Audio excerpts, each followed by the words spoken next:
Eu quero agradecer vocês que já estão online aqui com a gente, os outros que com certeza vão entrar posteriormente, apresentar o meu amigo Reuve, né? É um camarada, gente boa demais, topou a tarefa e também é um camarada estudioso, né? Tanto da Bíblia Sagrada quanto de conhecimentos gerais, né? Eu sempre digo que ele é um shopping center de conhecimento, de tudo esse camarada sabe um pouco. Então ninguém melhor para abordar esse tema. Então nós temos aqui algumas perguntas, tá? E nós, cristãos, sempre que a gente vai falar da Bíblia, de Jesus, de Deus, a gente vai tratar desse assunto, a gente nunca confia no nosso conhecimento.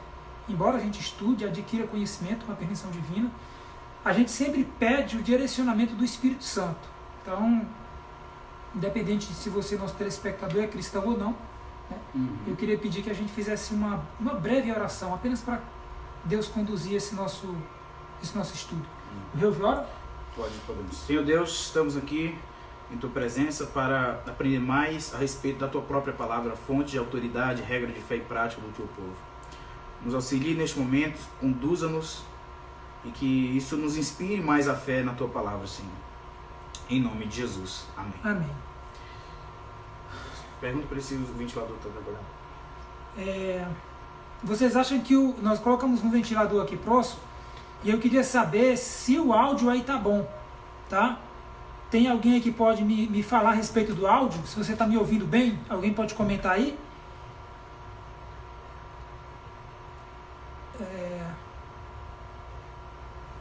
Deixa eu ver aqui se alguém vai responder. Ótimo. Tá ótimo o E áudio? aí, Vinícius? Muito Meu bem. brother, lutando aí na linha de frente do Corona. É nóis. Vinícius Ribeiro, Muito bem. grande amigo. Zé Filho também. Zé Filho já tá online também? Minha esposa querida ali, A Gleice. Gleice, gente boa demais. Léozinho, meu brother lá de São Paulo. Um abraço. Então vamos lá. Então já tem aqui uma galera que está entrando, né? Muito bem, então vamos começar. Eu tenho alguma coisa para falar antes que a gente inicie aqui as perguntas, não? Não, pode mandar ver. Tudo bem, então pessoal, repito, né, para a galera que entrou agora. A nossa transmissão vai ser com a tela na horizontal. Eu peço que você vire o seu celular, tá? Por uma questão de estar aqui um ao lado do outro, tá? Lembrando que a gente já usou álcool em gel, já tomou banho. Então tá Tomei banho. A gente tá aqui um pouco Vinícius, próximo. tô limpinho, tá vendo? Tô limpo. É que é por causa da câmera, mas você perdoe, né? Isso, vamos lá. Sem máscara, Vinícius. Muito bem, então pessoal, sobre o tema, nós vamos abordar essa nossa live a respeito da Bíblia Sagrada, né? Nós não vamos pegar a Bíblia num contexto, vamos dizer assim, doutrinário, as doutrinas da Bíblia. Nós vamos pegar um pouco sobre a própria Bíblia.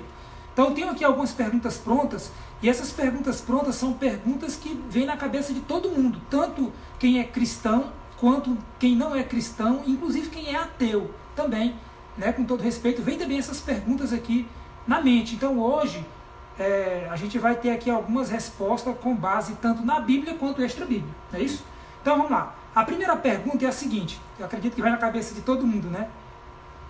Quem escreveu a Bíblia, como ela foi escrita e como ela chegou até nós? Então, tá, é uma pergunta muito comum, especialmente entre as pessoas que desacreditam da Bíblia, né? Geralmente elas falam assim, bem, a Bíblia foi escrita por homens, e de fato foi escrita por homens, né? Mas a mensagem que ela traz tem autoridade divina, tem um assim do Senhor, isso é que é o importante. Porque Deus não ia mandar, obviamente, anjos do céu escrever ali cada parte da Bíblia. Ele usou homens, como nós falhos, né? Para que eles escrevessem a palavra de Deus, né? Então, a Bíblia ela tem um inspirador, que é o Espírito Santo. Mas ela foi escrita por várias pessoas diferentes. Cerca de 40 autores. Se você começar por Moisés ali 1500 anos antes de Cristo, até o último apóstolo João no ano 100 depois de Cristo, então você tem um período aproximado de 1600 anos em que os livros da Bíblia foram sendo escritos. Lembra que a Bíblia não é um único livro, ela é uma miscelânea, ela é uma coletânea de vários livros que foram sendo escritos a partir do ano 1500 antes de Cristo, ou seja, ali na época de Moisés, certo? E esses livros, começando ali com Moisés, veio Josué, Samuel, temos vários autores, Davi compôs os Salmos, né? Eles foram preservados pelos escribas judaicos e chegaram até nós, e até os tempos do Velho Testamento, correto? Então é um livro inspirado por Deus, mas escritos por homens, na linguagem de cada um deles. Então você vê a linguagem de Paulo é uma linguagem mais erudita, mais, como posso dizer, claramente alguém que estudou muito mais, né? Uma linguagem mais difícil. Até hoje os teólogos se debatem com os escritos de Paulo, correto? E você tem por outro lado o apóstolo João falando assim: filhinhos, eu vos escrevo para que não pequeis, né? Uma linguagem muito simples de alguém que claramente não teve a mesma formação acadêmica que Paulo, né? Então Deus usou homens diferentes em épocas diferentes, mas algo interessante é que eles falam a mesma história, que é a história da redenção. Se você analisar toda a Bíblia, você vai ver que essas 40 pessoas, ao longo de 1.500 anos, 1.600 anos da história, escreveram basicamente a mesma coisa, que é a salvação humana, cujo centro é Jesus Cristo de Nazaré. Muito bem. Então, essa é a primeira pergunta, né? Pessoal, eu percebo que tem a galera que está comentando aí, a câmera está um pouco distante, fica ruim para a gente estar acompanhando, né? Então, assim, a gente vamos responder as perguntas que estão prontas aqui, tá? Eu deixo vocês à vontade para comentar, fiquem à vontade, tá? Depois a gente pode ler essas perguntas e pode... Se não estiver ouvindo, aí avisa aí pra gente constar Isso. mais. Então, vamos para a segunda pergunta? Então como o cânon sagrado foi formado? E quanto aos livros apócrifos, por que não estão na nossa Bíblia protestante? Certo. Então, quanto à formação, primeiramente, do cânon, o que é o cânon sagrado? Bem, o cânon quer dizer uma lista de livros que foram oficialmente aceitos pela igreja, correto? Então, a lista de livros que a gente tem na Bíblia, Gênesis, Levítico, Êxodo, Levítico, Deuteronômio, Josué, enfim, todos eles compõem um rol, uma lista de livros. E essa lista é chamada de cânon, é o cânon sagrado, né? Vem da palavra junco, né? E depois passou a significar lista, uma lista. Como é que esse cânon foi formado? Bem, a Bíblia por si só ela já é um livro único, eu diria. Por quê?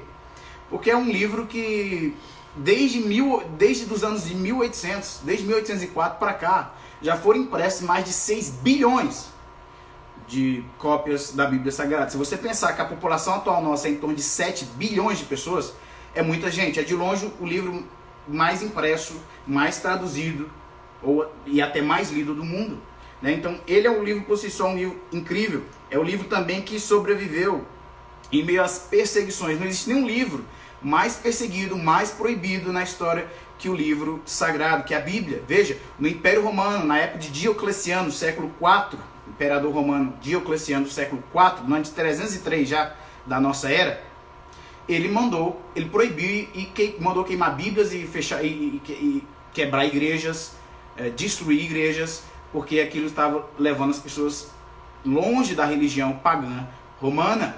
Lembre-se, o Império Romano ainda nessa época não era cristianizado, não? Esse imperador mandou queimar Bíblias. Então, se você alcança, por exemplo, o tempo da Revolução Francesa, mesma coisa, a Bíblia foi queimada em praça pública. E hoje, mais recentemente, né, no século passado para cá, a gente tem os países comunistas, que, para quem conhece o comunismo, ele é uma doutrina basicamente ateísta, né? Então eles perseguem muitos cristãos e não admitem que o cristianismo se espalhe tão facilmente no seu país. Então a gente tem a China, que persegue cristãos, enfim, a antiga União Soviética. Então a Bíblia sobreviveu a todos esses regimes aí ditatoriais e, portanto, no meu ver, é um livro incrível. E como se formou então esse cânon sagrado? Bem, se você observar Jesus lá no livro de Lucas, no capítulo 24, no verso 44, ele fala assim, ó: importa que essas coisas, tudo que aconteceu, né, que se cumpra o que foi dito pelos profetas, certo? E ele fala assim, os profetas, a lei e os salmos. Então veja, Jesus já cita uma divisão do Antigo Testamento, uma divisão tripla: lei, os livros de Moisés, profetas, todos os profetas ali, Isaías, Daniel, e o livro de Salmos. Então já havia essa divisão conhecida no tempo de Jesus. E qual era essa lista de livros do tempo de Jesus? É basicamente o Antigo Testamento que nós temos hoje, desde o livro de Gênesis até o livro de Malaquias.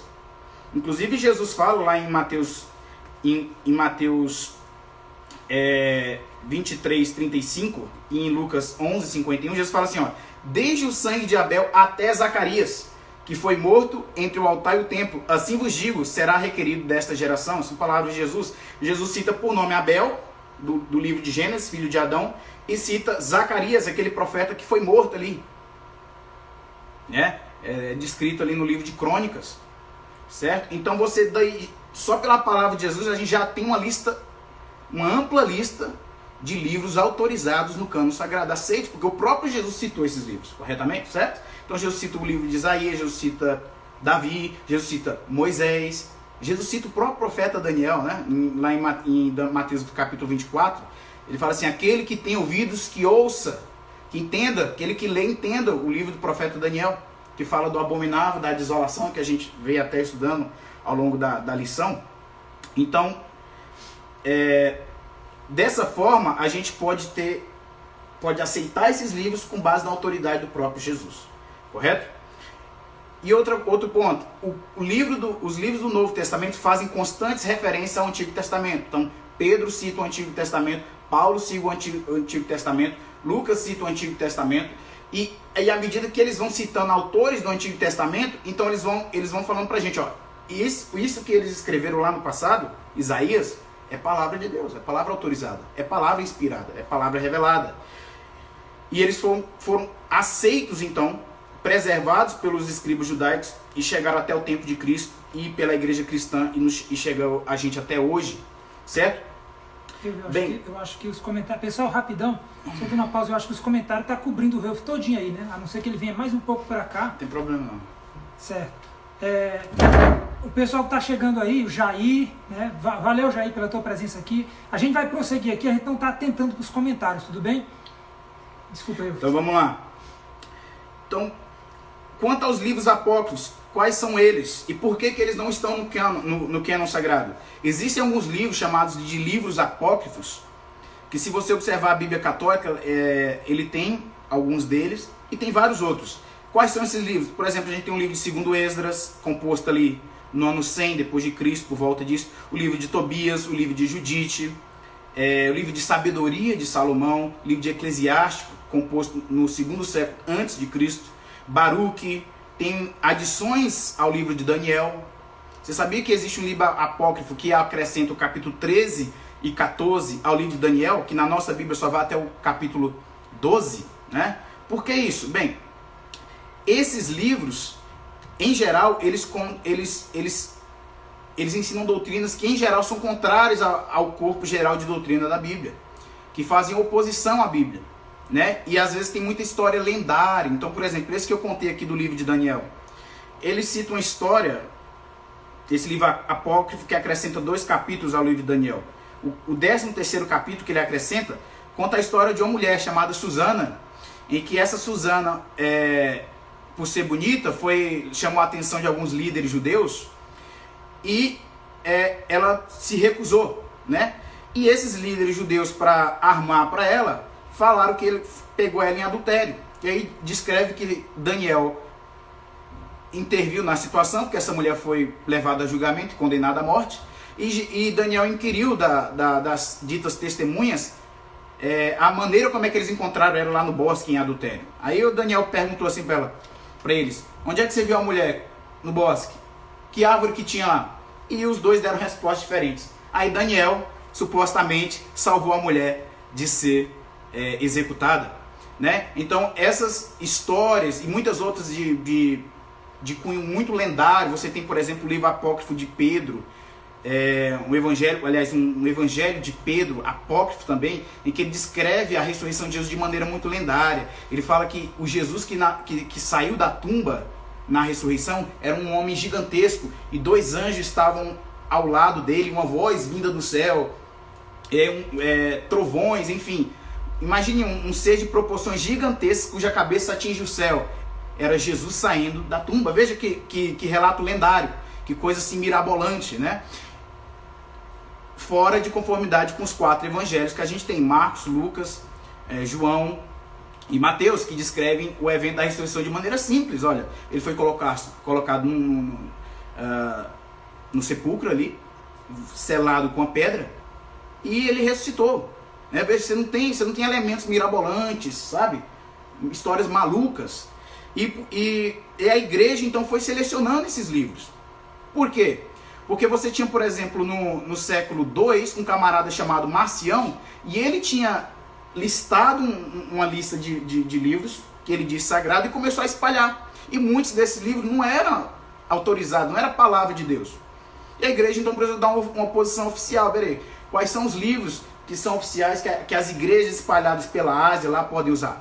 E foi então a igreja foi obrigada a emitir uma lista oficial, que inclui os livros que a gente tem hoje na nossa Bíblia. Diocleciano, como eu falei, aquele imperador que ordenou que Bíblias fossem queimadas. Então imagine se tivesse um cristão ali com um livro que era apócrifo, que não tinha autoridade nenhuma, e morrer por causa disso. A igreja precisava dar uma posição. Então, no século IV ali, século III, século IV, a igreja foi pegando os livros considerados autorizados, palavra de Deus. O Antigo Testamento era muito fácil, já tinha sido trazido pelos escribas judaicos, né?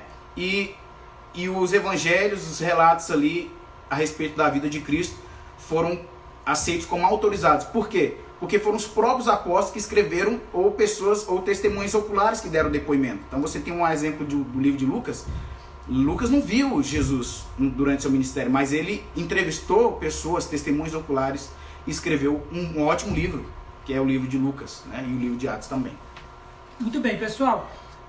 Tem algumas perguntas que apareceu aqui que eu não posso deixar passar. Por exemplo, acho que é Teus 10, uma coisa assim. Acho que ele colocou o seguinte, perguntando qual o tema. Ele deve ter entrado agora.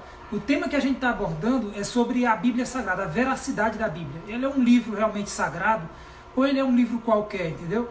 Então, esse é o tema que a gente está abordando nessa live. A gente não vai vagar por outros temas, a gente vai focar em cima disso aqui, tá? Então a live realmente é só para esse fim, só falando sobre a questão da veracidade da Bíblia, quanto um livro sagrado.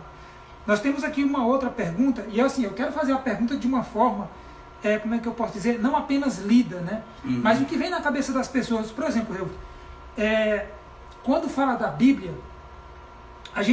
a impressão que muitos têm, a gente que é cristão, já olha para o livro como um livro sagrado. Né? Que a gente, por exemplo, eu nasci na igreja, cresci na igreja, meus pais me ensinando. Então, assim, além da minha visão, eu tenho um respeito muito grande pelo livro, pela Bíblia. Eu tenho um respeito muito grande, né? Mas o que acontece? O que vaga na cabeça das pessoas é o seguinte: será se a Bíblia não é um livro qualquer e, de repente, devido a gente ser criado, ensinado a olhar para aquele livro como algo sagrado, a gente colocou isso na cabeça? Mas será se a Bíblia não é apenas um livro de autoajuda, entendeu? Como alguns livros daqueles psicólogos, né? Ou talvez um livro de superstição, de mitos e lendas, que conta histórias assim, lendárias, sabe? Como, por exemplo, um homem forte demais, alguém uma cobra que fala. Exatamente, entendeu? Uma cobra que fala, enfim, todas essas coisas que a Bíblia cita e que vem na cabeça da gente. Será se isso não é apenas um mito, uma lenda? Será se eu não estou exagerando, olhando para a Bíblia como um livro sagrado? Bem, a minha resposta a isso aí é a Bíblia um livro qualquer? Certamente que não. E aí, por quê? Bem, como eu disse, um livro que foi escrito por 40 autores, separados no tempo por cerca de 1.500 anos, começando com Moisés, Josué. Então, eles estavam espaçados no tempo, 40 pessoas diferentes, escritas de lugares diferentes. Daniel escreveu do palácio da Babilônia e da Medopécia. Moisés escreveu no deserto, né? Você tinha um boiadeiro, que era Amós. Então, quando você observa que todos eles falaram a mesma coisa em essência, você pegar a essência da Bíblia, que é a salvação humana, que é Deus tomando a iniciativa de salvar o homem, de chamar um povo, de levantar um povo e fazer esse povo prosperar ao longo de milhares de anos, né? Me faz pensar que a Bíblia não é um livro qualquer. Não é um livro qualquer. Você imagina que para quem escreve livro, a dificuldade que é de você juntar 3 autores para escrever um livro só sobre um determinado tema. Qual é a dificuldade, né? Tem que sentar os 3, decidir o que cada um vai falar, o que cada um vai escrever, vai mandar para publicadora, para que ela publique, vai ser revisado, não é assim? Vai precisar alguém revisar, né? Tem que estar em harmonia. Imagine o quão difícil é hoje 3 pessoas se juntarem para escrever sobre um tema e publicar um livro. A Bíblia é o resultado de 40 pessoas que não viveram juntos, a maioria delas. A grande parte delas não viveram juntos, separados um tempo por um período que alcança milênio. Dependendo de quem você está comparando, de Moisés a João, 1500 anos. Como que é possível 40 pessoas falarem a mesma coisa? Né? Então me faz pensar que não é um livro qualquer. Um outro ponto é o livro sobre o qual está construída toda a sociedade ocidental. Se você observa a nossa sociedade, ela é baseada em princípios cristãos, né? Então, um livro de autoajuda certamente não poderia causar tamanha influência como a Bíblia causou. Então você tem uma grande nação, que é os Estados Unidos, que é fundada sobre princípios bíblicos de liberdade religiosa, né? Uma nação protestante, uma nação que prosperou, e lá eles adotam o princípio de que todos nós fomos criados por Deus e cada um tem o direito de buscar a felicidade, né? De buscar a paz, certo? De onde é que eles tiraram esses princípios? De que eles têm um pressuposto de que cada pessoa é responsável por si mesma, que a gente tem o livre-arbítrio e, portanto, por ter livre-arbítrio, somos imputáveis diante de um juiz, por exemplo, a gente pode ser levado diante do juiz a responder por nossos atos. De onde que eles tiraram essas ideias? Né? Certamente, quem conhece a história americana e do Ocidente, a maioria veio de princípios bíblicos. Né? Então a gente tem o direito romano, tem a lógica grega e a gente tem a moral cristã que forma a sociedade ocidental hoje. Né? Então a Bíblia jamais seria, nesse sentido, um livro qualquer. Pelo contrário. Então as provas aqui apresentadas seria isso, né, que você falou. A questão da harmonia entre autores que viveram em tempos diferentes, em lugares diferentes, mas todos, um não contradisse o outro. Eles todos em essência falam a mesma coisa. E é interessante que a gente olha a Bíblia de Gênesis a Apocalipse, não tem assim um ponto que venha contradizer o outro, né? Tipo, parece que um apoia o outro, o outro até o final. Realmente é incrível. Sem falar que tem uma outra coisa que eu acho bastante interessante, trazendo para quem tem contato com a Bíblia, né? É o poder que esse livro tem de transformar vidas. Um outro ponto interessante mesmo. Porque, por exemplo, eu conheço pessoas, eu estou falando de pessoas que eu conheço tanto no meu convívio, pessoas próximas, quanto pessoas que eu, né, conheço assim, de maneira um pouco mais distante. Mas já vi muitas pessoas que tinham um comportamento assim, totalmente complicado, uma vida desorganizada, né? E a partir do momento que essas pessoas tiveram contato com a Bíblia, elas começaram a estudar a Bíblia, essas pessoas aos poucos ela foi mudando o caráter, foi mudando a maneira de tratar as pessoas, sabe? E consequentemente também ela começou a trazer frutos para a vida dela, ela começou a ser uma pessoa mais equilibrada em tudo, né? Sim. Então assim, eu percebo que, poxa, eu nunca vi na minha vida alguém dizer o seguinte: olha, eu li Machado de Assis e minha vida mudou drasticamente. Eu não sou mais a mesma pessoa porque li Machado de Assis. Eu nunca vi alguém, embora a gente elogie os livros de alguns outros autores, como por exemplo Augusto Cury, que é um cristão, ele acredita em Deus, né? Ex-ateu. Ex-ateu, bem colocado, um camarada que estudou bastante, já foi ateu, então com foco na Bíblia ele passou a ser um cristão, ele acredita, né? Passou de ateu para um cristão. E eu acho interessante que eu nunca vi, mesmo ele sendo um cristão, alguém dizer isso aqui: eu li um livro do Augusto Cury e eu não sou mais a mesma pessoa, me transformou, me mudou e tal. Eu nunca vi, né? E eu conheço centenas de pessoas, e nós sabemos que existem milhares de pessoas que passaram não apenas mudar o comportamento, mas passaram a ser outra pessoa depois que teve um contato com a Bíblia. E uma coisa interessante, Adão, é que tudo isso ocorre de maneira espontânea e voluntária. Ninguém está obrigando ninguém a aceitar a Bíblia. Um preso, por exemplo, presidiário, lê a Bíblia e é convertido, se transforma, né? Ninguém está obrigando ele. Por isso que o tanto de tiragem, que a quantidade enorme da tiragem da Bíblia, como eu falei, desde dos anos de 1800 até hoje, 6 bilhões de Bíblias já foram impressas, distribuídas ao redor do mundo. Então é o livro mais impresso do mundo. Se você pega o segundo maior livro mais impresso do mundo, segundo o Dr. Rodrigo Silva, na palestra dele, ele diz que é o livro vermelho de Mao Tse Tung, ditador comunista da década de 60 lá, né? Esse livro vermelho, ele alcançou uma tiragem de mais de 600 milhões de livros, de cópias, e distribuído ali entre o povo chinês. Mas, não de maneira voluntária, mas porque o governo comunista empurra a goela abaixo a doutrinação comunista nos seus cidadãos. Não é algo voluntário. Então, você entende? Mas olha a diferença. Esse livro vermelho de Mao Tse Tung está em segundo lugar no número de tiragens. 600 milhões. A Bíblia, 6 bilhões. Em primeiro lugar, disparado. 600 milhões contra 6 bilhões, né? É uma diferença, enorme. Né? É uma diferença enorme. Simplesmente enorme. Né?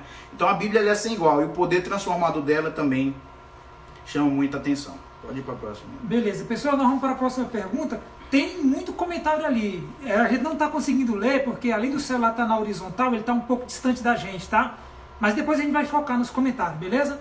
Pode continuar comentando, fique à vontade. Aqui a gente vai chegar nessa parte o quão confiável historicamente, bibliograficamente é a Bíblia. A gente vai chegar lá, tá bom?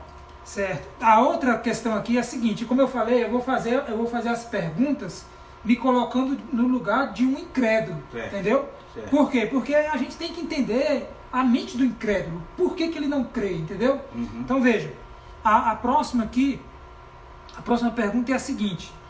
Nós sabemos que a Bíblia tem profecias, né? Sim. A Bíblia tem profecia, bastante profecias, tanto no Antigo Testamento quanto no Novo. Mas será se a Bíblia, essas profecias, o fato delas realmente acontecer, elas se cumprirem, será se não seria apenas uma coincidência de no decorrer do tempo isso acontecer? Por exemplo, quando a Bíblia fala lá de guerras e rumores de guerras, né? Está lá em Mateus 24. Jesus falou isso aí, que isso seria as dores do fim, né?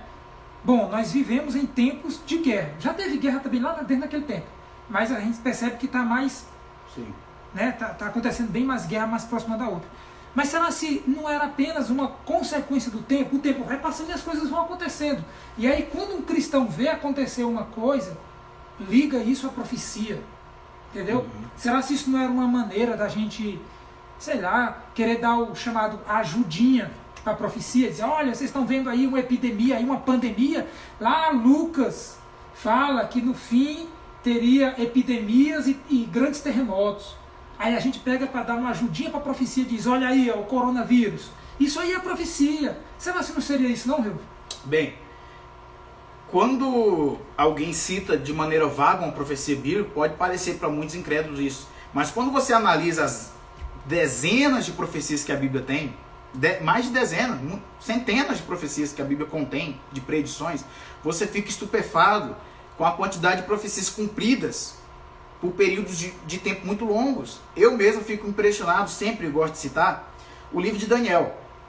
O livro de Daniel é um livro que a gente tem estudado na escola sabatina, a gente finalizou, né, esse trimestre passado. Mas ele é um livro incrível. Por quê? Porque esse livro, lembre-se, o livro de Daniel foi escrito no século 6 a 5 a.C., certo? Na época do Império Babilônico, ele chegando, alcançando até o Império Persa, pouco tempo ali no início do Império Persa. Esse é um livro que, por exemplo, ele prediz com extrema exatidão, impressionante, o surgimento e a queda de 4 impérios mundiais que dominaram o mundo. Né? A começar com Babilônia, que era o tempo em que Daniel vivia. Daniel, lembra? Ele era um cativo no reino de Babilônia. Então, ele foi capaz de, não por ele mesmo, mas por revelação divina, falar assim, olha, Babilônia vai cair na mão dos medos e dos persas.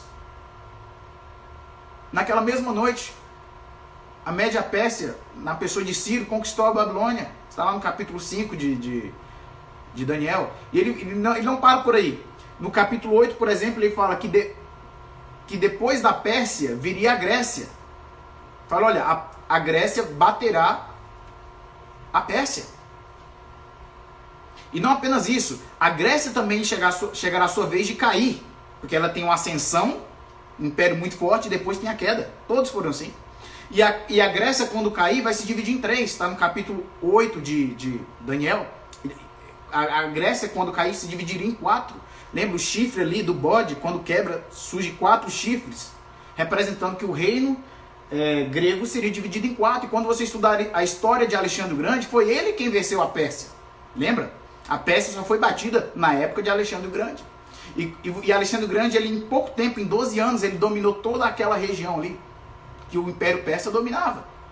Com muito menos soldados, ele conseguiu vencer o Império numeroso da Pérsia. Você tem até o filme 300, aí, para dar uma noção de alguma coisa, apesar de lá não falar de Alexandre o Grande, né? Fala dos espartanos. Mas o ponto é, Alexandre o Grande, no auge, aos 33 anos de idade, morre, e o seu reino agora é dividido entre 4 de seus generais, Cassandro, Lisímaco, Ptolomeu e Seleuco, e cada um fica com uma parte. Quer dizer, no tempo de Daniel, que é no século 5 a 6 a.C., lá no ano 500 e pouquinho, Daniel fala assim, a Grécia vai bater a Grécia vai bater a Pérsia, mas se dividirá em 4 quando cair. Exatamente o que aconteceu 200 anos depois. Isso é incrível. E ele fala, não isso, ele fala, ó, depois virá um reino, no capítulo 7, e vai bater a Grécia. E esse 4º reino também cairá, porque ele há de se dividir em 10. E na história, quem, por exemplo, que bateu a Grécia, quem foi que venceu a Grécia, quem foi que dominou os territórios da Grécia? Foi o Império Romano. E de fato, ele na sua queda, ele se dividiu em 10. No ano 476 da nossa era, Roma foi derrubada por um líder chamado Odoacro, um líder de uma das tribos bárbaras. E Roma, então, foi dominada por 10 tribos bárbaras, exatamente como prediz a profecia de Daniel no capítulo 7, que a 4ª besta, o 4º animal, ele tem 10 chifres na cabeça, porque desse 4º animal, desse mesmo reino, surgiriam outros 10, e Roma se dividiu em 10 e continuou existindo ao mesmo tempo. Como? Porque Roma Oriental, o Império Romano foi dividido em 2 partes, Ocidente e Oriente, e no Império Romano Oriental, cuja capital era Constantinopla, atual Istambul, na Turquia, ele continuou existindo por mais 1000 anos. Então o lado de cá do Império Romano, o Império Romano Ocidental, cuja capital era Roma, caiu na mão dos bárbaros, 10 reinos, e do lado de cá, o Império Romano ainda conseguiu continuar existindo por mais 1000 anos. Então veja, a profecia é exata. Então eu não conheço nenhum livro, se você pega o período em que Daniel disse isso, que foi no século 5 a.C., que o 4º reino, que viria depois da Grécia, se dividiria em 10, que é Roma, e você compara com a queda de Roma, no ano 476, do ano 500 a.C. para o ano 500 depois de Cristo, você tem um período de 1000 anos de antecedência. Então, nenhum outro livro é igual à Bíblia em termos de cumprimento de profecia, de exatidão. É um livro simplesmente extraordinário, meu Deus. Maravilha, Rilvio. Pessoal, eu sei que fica um pouco complicado os comentários, tá? Acho que está quase que cobrindo aqui o Rilvio, né? Não tem problema não. Eu não sei se vocês concordariam. Eu pensei aqui, passou pela minha cabeça, para a gente não ter que focar tanto. Eu não consigo ler, nem o Rilvio consegue ler, porque a câmera está distante. Eu estava pensando, não sei se vocês concordam, para a gente desativar os comentários, para poder a gente focar em uma só coisa. E aí, quando a gente tiver no finalzinho, a gente libera os comentários de novo. O que vocês acham? Porque nós estamos focando em 2 coisas ao mesmo tempo e fica complicado. Será que isso atrapalharia ou... Fica difícil, né? Continua. Então deixa rolar assim mesmo, né? Beleza. Então vamos lá para a próxima pergunta. A próxima pergunta é a seguinte. Então, pessoal, só resumindo rapidão. O Reu falou aqui sobre a questão... a pergunta foi sobre as profecias, né? Se a profecia acontecia, não era uma mera coincidência e tal. O Reu deixou bem claro aqui, e ele daqui a pouco vai debulhar com mais propriedade, sobre a questão é a seguinte, não é simplesmente que aconteceu o cumprimento da profecia, mas as datas, né? A profecia ela dá data, né? Dá Sim. anos, dá períodos, Isso. E acontece fielmente. Isso aí que é incrível. É incrível. O que eu queria só complementar é esse aqui, ó. Esse aqui é um livro de história de ensino médio que eu usei no primeiro ano aqui em Planaltina, né? Na escola pública. Esse aqui, Gilberto Cotrim, livro de história. Você lê ele, é o livro de Daniel. Aquilo que o livro destaca a respeito de cada um dos reinos, Babilônia, Medopérsia, Grécia e Roma, é os destaques que o autor desse livro dá. Então, por exemplo, no livro de Daniel, no capítulo 8, é dito que o Império Medo-Persa teria 2 povos dominando, que é os povos da Média e da Pérsia. Só que os persas teriam um certo domínio sobre os medos. E aqui no livro diz exatamente isso. Olha, gente, com o passar do tempo, os persas ficaram mais fortes que os medos e eles passaram a ter o domínio desse império que eles formavam juntos, né? Aqui nessa página você tem os 10 reinos bárbaros que dominaram o Império Romano do Ocidente, e do lado de cá, do Oriente, é o Império Romano com a capital em Constantinopla. Depois ele passou a se chamar Império Bizantino. Tá aqui, 10 reinos, você pode até contar, tá escrito aqui, ó, os reinos que venceram Roma, está aqui. Vira massa, eu acho que devido Por exemplo, curiosidade da... certo? Então nessa página é um livro, o que eu quero falar com isso? Isso aqui é um livro secular de história e que conta exatamente e nos mesmos detalhes do livro do Daniel a sequência dos reinos desde Babilônia até o Império Romano. Para mim isso é incrível. Os mesmos detalhes, ao pé da letra. Um livro de escola pública não precisaria fazer apologia à Bíblia, né? Então você vê, a história comprova as profecias bíblicas. Um livro que a Bíblia foi escrita há tantos, 1000 anos atrás, e você vê se cumprindo aí nos nossos dias as profecias e o que a Bíblia realmente detalha, né? E a gente vê acontecer tanto nos nossos dias quanto a história também, que acaba mostrando. A outra pergunta é a seguinte: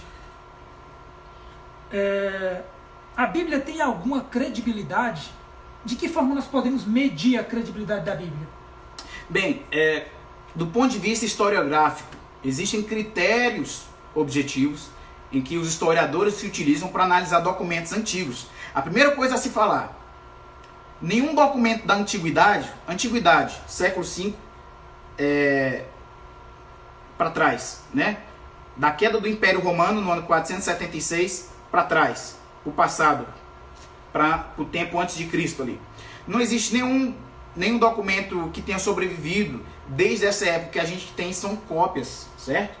Então, do momento em que, por exemplo, Daniel escreveu o seu livro lá no século V, ninguém tem esse livro original que ele escreveu com o punho dele. O que a gente tem são cópias, entende? E assim é a Bíblia, e assim é qualquer livro da história antiga. Assim é os livros que falam a respeito de Platão, assim são os livros que falam a respeito de Sócrates, assim são os livros de Heródoto, assim são os livros de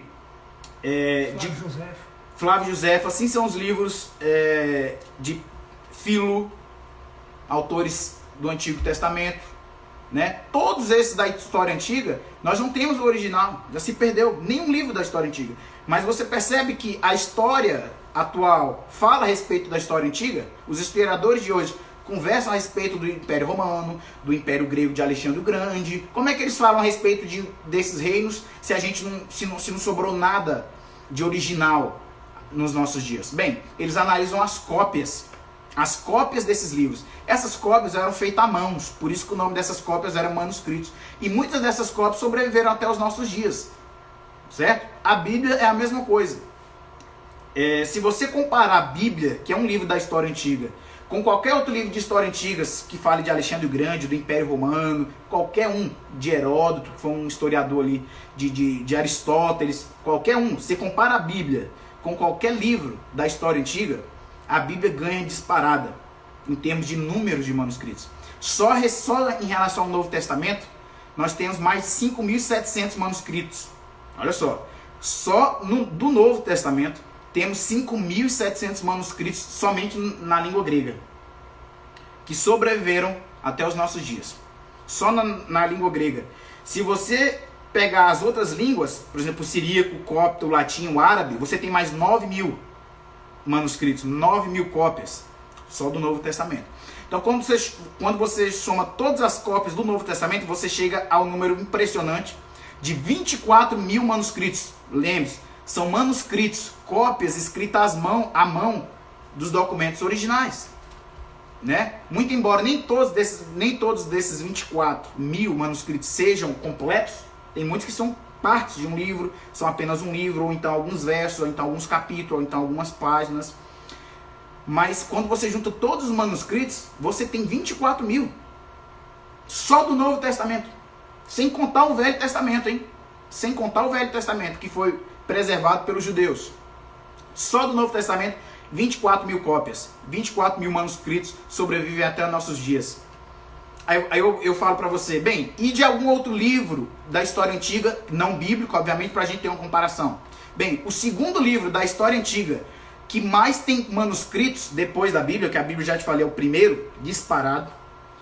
O segundo livro que mais tem cópias, manuscritos, é o livro A Ilíada de Homero. Já vou falar desse livro? Homero viveu ali 500 anos antes de Cristo, ele escreveu essa história lá do Ulisses, que parte em uma viagem e fica 20 anos. Alguém já deve ter ouvido essa história aí. Ilíada de Homero, né? Mitologia grega. esse livro da história antiga, sabe quantos manuscritos que chegaram até nós, que sobreviveram até nós? 643. É o segundo livro com o maior número de manuscritos. O primeiro é a Bíblia. O primeiro é o Novo Testamento. A Bíblia como um todo, milhares de milhares. O segundo, Ilíada de Homero, com apenas 643 cópias. E ninguém duvida da autenticidade de Ilíada de Homero, mas muitos duvidam da autenticidade da Bíblia. Então, pelos mesmos critérios, 2 pesos e 2 medidas para muitos incrédulos, né? Para muitas pessoas que criticam a Bíblia. Eu acho isso injusto. Porque ninguém está questionando a existência de Alexandre o Grande. Alexandre o Grande nunca deixou escrito. Alguém escreveu sobre eles. E outro detalhe, não é necessário apenas que você tenha muitas cópias de um documento. É necessário que essa cópia ela esteja mais próximo possível no tempo do original, certo? Então, Paulo escreveu a carta dele lá aos Romanos, num determinado ano, certo? Se essa cópia estiver mais próxima do ano em que Paulo escreveu, melhor. Quando você observa a Bíblia, ela tem cópias que chegam a datar de 20, 30 anos depois dos acontecimentos. Se você pega ali no Novo Testamento, a morte de Cristo, descrita pelos apóstolos, e você pega os evangelhos, quando eles foram escritos, ali por volta do ano 50, você tem um hiato aí de 20 anos, né? E as cópias que chegam até nós, as cópias mais antigas do Novo Testamento que chegou até nós, elas datam do ano, por exemplo, o ano 120 depois de Cristo. Então você compara, bem, o documento foi escrito por volta do ano 50. E a cópia mais antiga que a gente tem é lá do ano 110, 120. Aí você tem uma diferença de 50 anos. Você acha isso muito? Não é muito. Se você observa, por exemplo, a Ilíada de Homero, o mesmo livro que eu citei, que está em segundo lugar em número de manuscritos, do original, de quando Homero escreveu, até a cópia mais antiga que os historiadores possuem, tem um hiato aí de 500 anos. Olha a diferença. Então você tem porções da Bíblia que chegam muito próximo de quando foi escrito os evangelhos. E dos livros antigos, você não tem isso. Então a Bíblia, de longe, é o livro mais confiável do ponto de vista de critérios objetivos historiográficos que você possa pensar. Né? Então você tem um maior número de manuscritos. Os manuscritos mais antigos que temos está muito próximo do tempo em que os eventos ocorreram, cerca de 20, 10, 30 anos. Né? Isso é excelente para qualquer material antigo que esteja sendo analisado. E já nos livros da antiguidade, de Platão, de Aristóteles, você não tem isso. Por exemplo, Platão, que é muito conhecido. Você sabe quantas cópias a gente tem de manuscritos que falam a respeito de Platão no mundo que sobreviveram? Nós temos apenas 7. 7 manuscritos. No mundo. É tão citado, né? E Platão é muito citado, ninguém duvida que ele existiu. Verdade. Você entende? Né? Então, assim, a Bíblia é um livro sem precedentes com qualquer outro livro da história antiga. Simplesmente não tem comparação com qualquer outro livro que você possa pensar. Bem, quão confiável são esses manuscritos? Como é que a gente mede a confiabilidade de um manuscrito antigo? Bem, os historiadores vão olhar para os seguintes critérios. Então, essa cópia ela é antiga, ela tem um testemunho antigo. Quanto mais antiga a fonte, melhor, lembra? Quanto mais próximo tiver do original, melhor. Temos depoimentos de testemunhas oculares. Isso ajuda, isso é importante. Temos depoimentos de testemunhas múltiplas, não apenas uma testemunha ocular, mas muitas testemunhas oculares em diferentes ângulos, pontos de vista, falando mais ou menos a mesma coisa, exatamente, por exemplo, como um delegado faz ao investigar um crime. Ele vai pegar as várias testemunhas, elas não precisam falar exatamente a mesma coisa, mas se na essência elas estão falando a mesma coisa, a história é muito provavelmente verdadeira.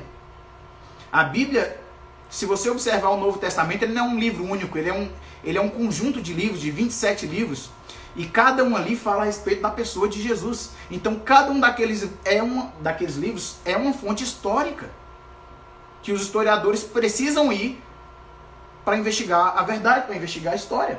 E quando você olha, por exemplo, o ponto de vista de Marcos, o ponto de vista de João, o ponto de vista de Lucas, sobre o mesmo personagem que é Jesus Cristo, você fica impressionado da harmonia que existe entre esses evangelhos, certo? E aí você tem um documento historicamente confiável. Algumas pessoas falam assim, olha, no milagre diz que tinha 2 cegos, 2 endemoniados. No no outro evangelho, falando do mesmo milagre, diz que era apenas um endemoniado. Isso não é uma contradição? Isso não joga a Bíblia por terra, não. Os historiadores esperam divergências nas melhores fontes históricas. Um delegado vai esperar divergência mesmo entre testemunhas, mas essas divergências não podem ser centrais, elas são acessórias, deu para entender? Se era um endemoniado ou dois, pouco importa. Alguém que era endemoniado foi liberto por Cristo. Isso é a essência da coisa. Você entende? É assim que se mede. Porque se a gente espera que o testemunho de uma testemunha ocular seja exatamente igual ao de outra, se você for diante do delegado, ele vai falar assim, é coluídos. Eles entrarem como um acordo para contar exatamente nos mesmos detalhes a mesma história. Aí ele joga por terra. Aí jogou por terra. Então há pequenas divergências entre os evangelhos? Sim, há.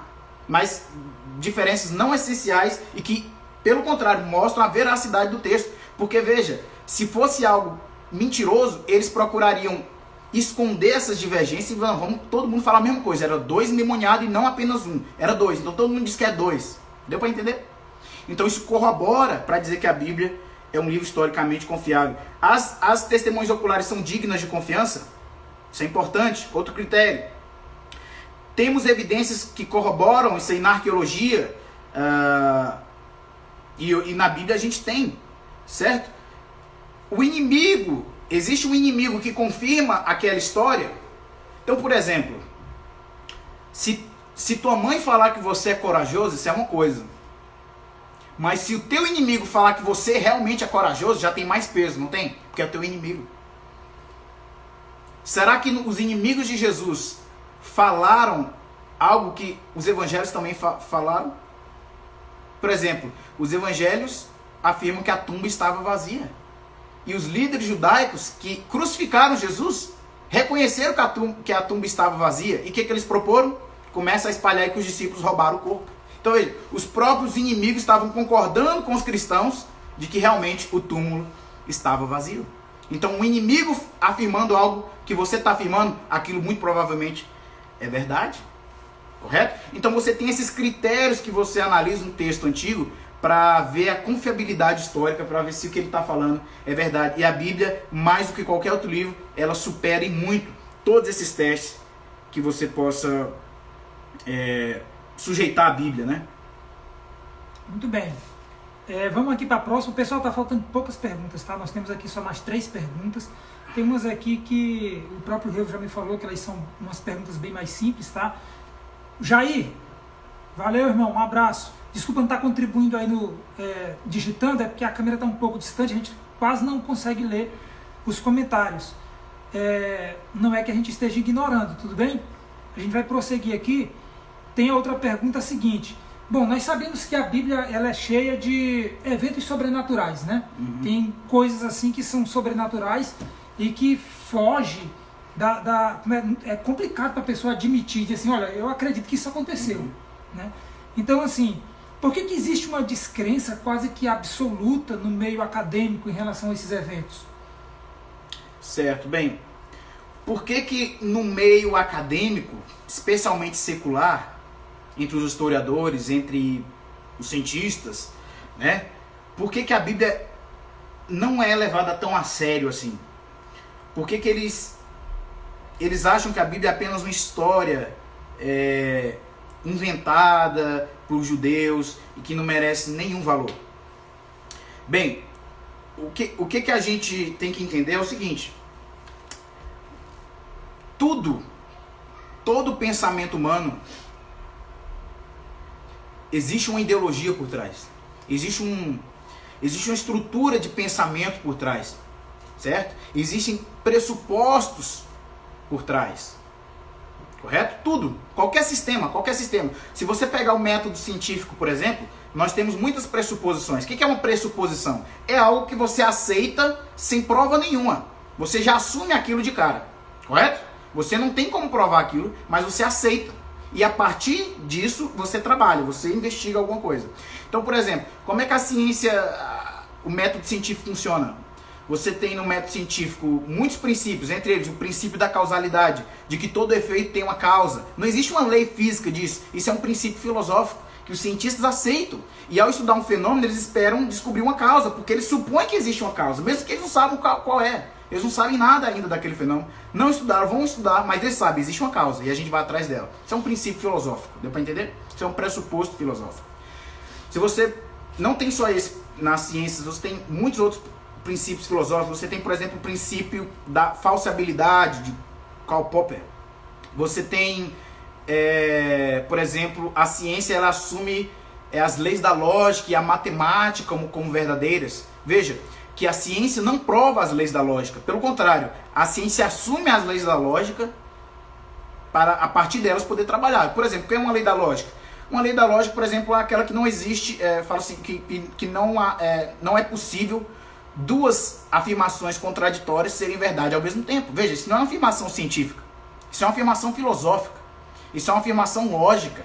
Mas não é algo que você possa provar, é algo, é algo evidente. Qualquer um aceitaria qualquer um aceita esse pressuposto. Se eu falar, Adão, se eu disser que Maria está grávida e você disser que Maria não está grávida, são duas afirmações contrárias. Não podem ser verdade ao mesmo tempo. Deu para entender? E no mesmo sentido.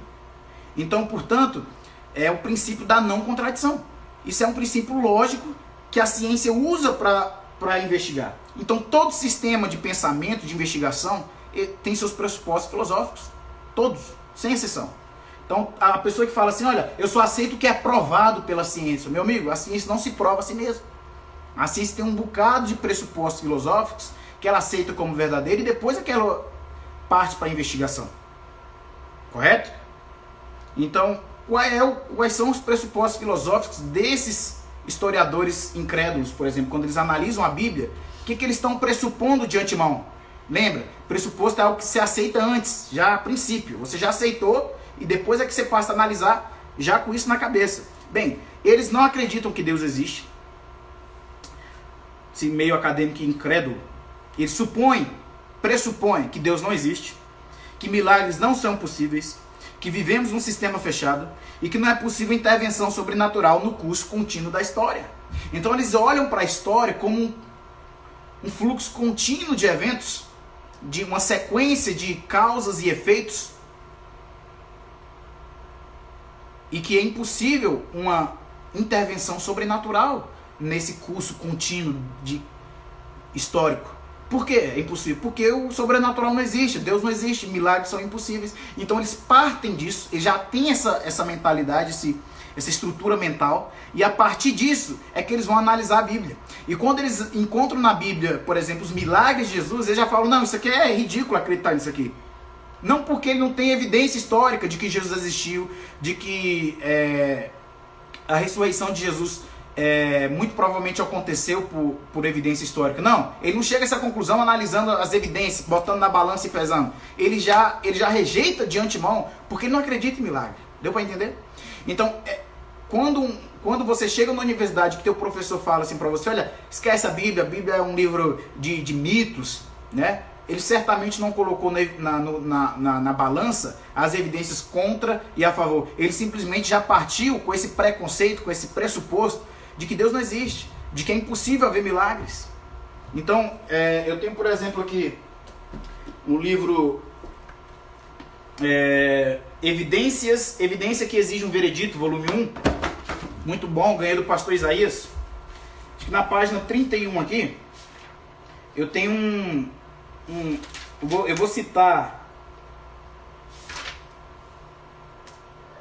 um incrédulo em que ele fala, volume 2. No volume 2, olha só o que ele fala. Página 30 e 31. Isso aqui é um historiador ateísta, né, incrédulo, chamado Rudolf Bultmann. Olha só o que ele diz. A maneira como o historiador deve proceder na sua pesquisa historiográfica. Qual é o pensamento que ele já tem que ter antes de investigar a história? Fala assim, olha, o método histórico inclui o pressuposto de que a história é uma unidade, no sentido de um contínuo fechado de efeitos, onde eventos distintos estão ligados pela sucessão de causa e efeito. E essa unidade fechada significa que o contínuo dos acontecimentos históricos não pode ser rompido pela interferência do sobrenatural. de poderes transcendentais e que, por conseguinte, não pode haver milagre nesse sentido da palavra. Um milagre, assim, seria um evento cuja causa não está dentro da história, certo? E mais à frente ele fala, a ideia de Deus como uma força que intervém na história, como uma causa eficaz, é uma ideia que o historiador simplesmente não pode tolerar. Um fato histórico que envolva a ressurreição dos mortos é algo totalmente inconcebível. Então veja, eles já partem do pressuposto que Deus não existe, que milagre é impossível. Então eles já negam de cara a ressurreição, os evangelhos, mesmo tendo os melhores fatos históricos a favor deles. Deu para entender? Então por essa razão, o meio acadêmico tem uma alta rejeição em relação ao evangelho, aos textos sagrados, e também por aquela questão de ambiente, né?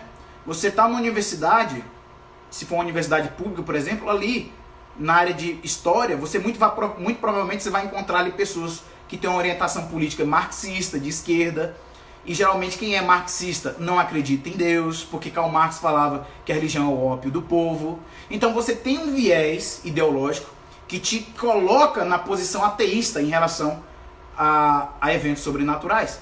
Isso aí contamina o ambiente acadêmico de tal forma que a maioria deles vão dizer que não acreditam no texto sagrado, muito embora eles não tenham boas razões para afirmar isso, apenas um preconceito, uma pressuposição. Tá bem? Só isso. Beleza, tem duas perguntas aqui que para mim foi as duas perguntas mais interessantes, né? E eu sei que já está com 1 hora de live. Deu 18 horas, na verdade eu não tinha nem... Não vamos entrar então na ressurreição. Deixa quieto, né? Pessoal, então nós vamos fazer o seguite, é bom deixar essas duas perguntas para depois, né? Tem duas perguntas aqui. Escolhe uma mais. Nós já estamos com 1 hora de live. E ele só permite isso. Então já está terminando ali, ó. 1 minuto e alguma coisa para concluir a live. Certo. Então, realmente a live está chegando ao fim. Só agradecer vocês, né, que acompanharam a gente aqui, beleza? Eu não imaginei que a gente iria ocupar todo esse tempo. Então, só uma última questão, é que existem provas fora da Bíblia que comprovam a veracidade da Bíblia. Outros escritores fora da Bíblia citaram, por exemplo, Jesus, sim. A gente tem Flávio Josefo, que foi um escritor judeu do 1º século. A gente tem Suetônio. Né? Jesus foi mais citado, por exemplo, que o imperador Tibério César, que foi o imperador dos dias de Jesus.